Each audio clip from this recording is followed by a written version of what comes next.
I've been married to my husband for a month, and I just found out he's having an affair with my sister. I've been in shock since I found out we've been married for a month. He's been having the affair with my sister since before we got engaged back in November. My sister is 8 months pregnant. Her husband was the one who discovered the affair, and he is divorcing her. He had to get a test done on the advice of his aunt, who is a solicitor, to make sure their 1.5-year-old son was his child. But my sister doesn't yet know if her husband or my husband is the father of her baby. I will be seeking a divorce, even though my husband wants us to go to counseling and stay married. I'm an advocate, a barrister, which is some sort of English law stuff, so I won't have any trouble finding a solicitor at least. The law only takes adultery into consideration as to why the marriage broke down, and not for how the assets are divided or settled. However, at least I will not have to pay him support, since we were only married for a month before I moved out of our flat. I will never speak to my sister again, no matter how much she begs me to forgive her, and I'm not staying married to my husband, no matter how much he begs me to stay. I don't believe either of them when they say they are sorry, not one bit. Comment 1, I'm so sorry for their betrayal. I would never speak to her ever again either. Comment 2, since you've only been married for a month, is an annulment an option? So sorry for what you're going through. Sis and hubby are both trash. Commenter 3, they are only sorry they got caught. OP, this is one of the worst ways to be cheated on. F them both. You are better than them. I hope the kid is your husband's so that you and your ex-brother-in-law don't have to be tied to these losers anymore. Number 4, OP, the law may limit your legal entitlements. However, the threat of exposure in alleging adultery and the publication of his and your sister's adulterous acts may cause his willingness to provide you a stipend or settlement in excess of the customary entitlement. Absent that, blow them both up with family, friends, acquaintances, and social media. Both merit the absolute worst. Good luck to you. Please keep us apprised. Update. People who say you should get over it when someone cheats on you have no idea what it's like. Last June, I, female 37, found out my husband, male 39, was having an affair with my 27-year-old sister.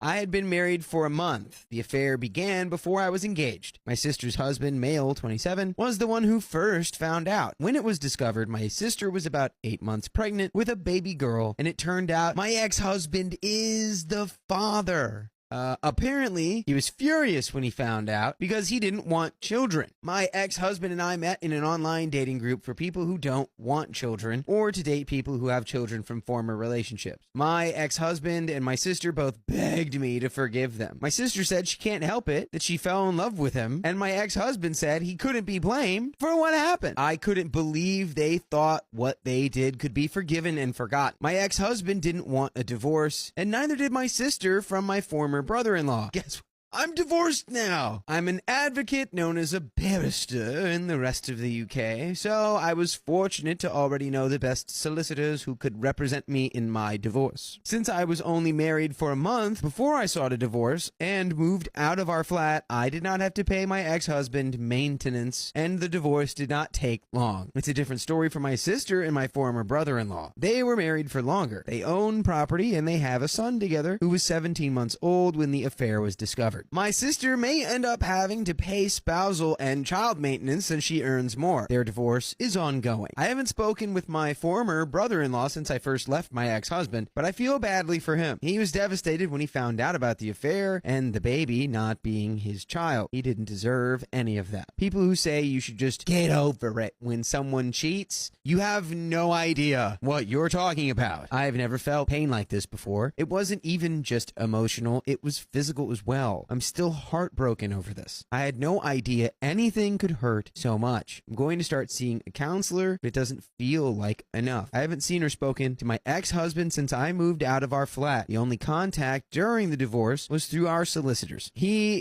doesn't exist to me, and neither does my sister. I haven't seen or spoken to my sister since shortly after I left my ex-husband, and I never want to see her again. She, for all intents and purposes, does not exist. I don't think I'll ever heal from this. I'm fortunate my parents, my other sister, and most of my family support me and have disowned my traitorous sister and no longer have contact with her. Anyone who tells me I should forgive her or chooses her over me gets removed from my life with no second chance. I don't ever want to hear anything about either one of them again. From what my ex-husband's solicitor said during my divorce, they, the sister and my ex-husband, plan to marry after she is granted a divorce. I haven't heard anything about either one of them since then. I try not to even think about either of them. They were two of the people I loved most in the world, and they did something that I'll never heal from. They are selfish, and they destroyed me, and anyone who says I should get over this or forgive and forget has no idea what it is like. And we have some comments here.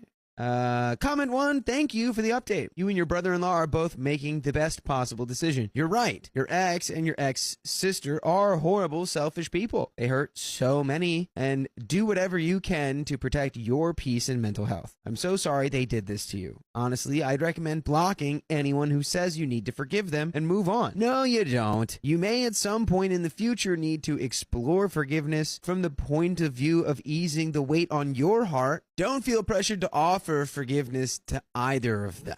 I wish you the best of luck in the future. Commenter 2, guarantee the only reason sister's marrying the ex at this point is because he's all she has and she's been disowned by the entire family. It's a marriage of convenience. Something tells me that's going to be one toxic relationship, as I'm sure there'll be resentment there from both of them, and they'll have no one to blame but themselves. All I can say for the ex who never wanted kids, karma. While I feel for the kid, I hope the kid doesn't grow up with parents that resent him. They don't deserve that. Commenter 3, I'm so sorry. Never mind your ex. What a betrayal from your own sister. Couldn't even imagine. Number 4, do something really special for yourself, like a trip, an activity, a shopping spree, whatever it is. You deserve whatever small joys you can find. As much as it hurts, think about them together. Her just having had a baby and he gets distant or angry or aloof, she will forever be looking over her shoulder wondering if he's cheating. She deserves to live in that misery. They might stay together, but they'll be miserable. That is the end of that story. My husband cheated on me, so I slept with his son. Story time. So, me and my scum of the earth husband, Steve, have been together, married, for the past 4 years. But we've known each other for longer. Steve is in his late 40s and I am 25. Now, I'd had my sneaky suspicions about Steve being a cheater for quite a while now. So I made sure to pop an AirTag in this man's bag every time he went on a business trip. He was getting down to business, I can tell you that for free. And I noticed that if he'd tell me he was going to London, he'd go to a hotel in Manchester. And it was always the same hotel. So the next time Steve is like, oh babe, I'm so sorry, I've got to go away for work again. I was like, oh, don't worry darling. When is it that you're going? Found out the dates and I booked the exact same hotel.